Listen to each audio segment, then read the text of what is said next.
If your practice is using pharmacy-sourced products, there are a few areas that you should be reviewing regularly. And in this video, I want to walk you through the ones that matter most. Because pharmacy compliance is not just about where a product came from. It's about how the product was ordered, documented, handled, and used inside your clinic. So today, I am going to break down what pharmacy compliance actually looks like in a med spa, why it matters more than ever right now, and the 4 areas I want any practice to look at closely if they want to make sure the process actually makes sense.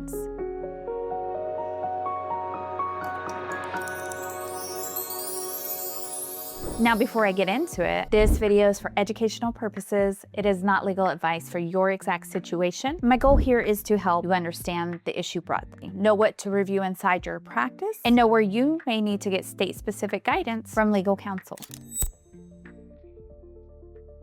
Because as med spas continue expanding into more advanced services, more compounded products, more peptides, and more wellness-based offerings, this part of compliance is getting a lot more attention. So if you have not looked closely at this in your practice, this is a good place to start. And the biggest issue I see usually is not intentional wrongdoing. It's false confidence. I'll explain what I mean by that in a minute. First, let's talk about the mindset shift that has to happen. Pharmacy compliance is bigger than sourcing. A lot of practices reduce the conversation down to, we got it from a pharmacy, so we're fine. But the real question is, what does a workflow look like from ordering to administration? And does that workflow actually hold up? Because when you zoom out, there are a lot of pieces involved. Who is ordering the product? Under what authority? Where is it coming from? How is it being received? How is it being stored? How is it being documented? How is it being used in the practice? And how does this entire process actually match the structure of the clinic? This is the bigger compliance conversation, because a product can come from a pharmacy and a practice can still have operational gaps around how the product is being handled. There's a lot of that happening right now.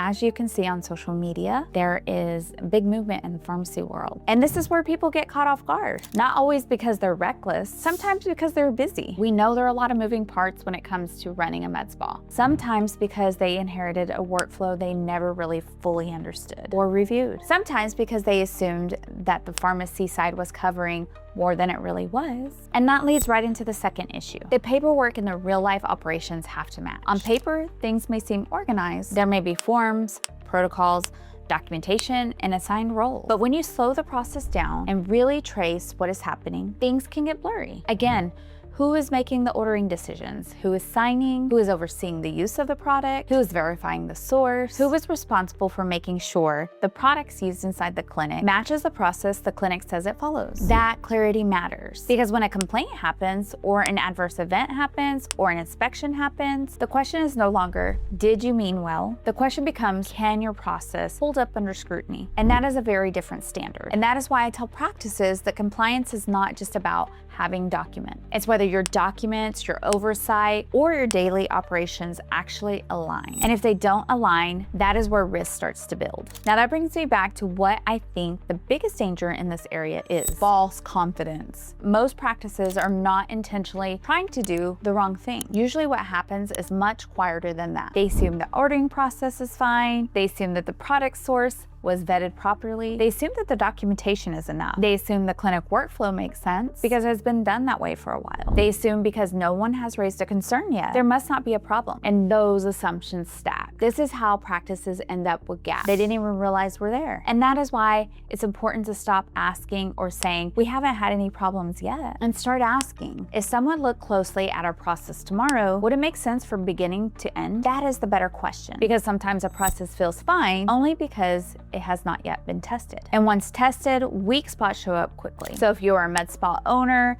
a medical director, a provider, or someone managing operations, the safest approach is not to assume you're covered. It is to review the process before something forces you to.